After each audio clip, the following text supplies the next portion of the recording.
arabamızı nasıl alıyoruz? Giriş çıkışlar nasıl? Kapalı bir otoparka koyduk. Şimdi bu kapı normalde açılmıyor arkadaşlar. Bunu açabilmek için kapıyı aç diyorsunuz. Plakayı yazıyorsunuz.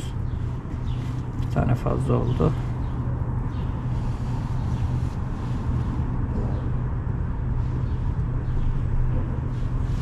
Next diyorsunuz ve kapı açılıyor.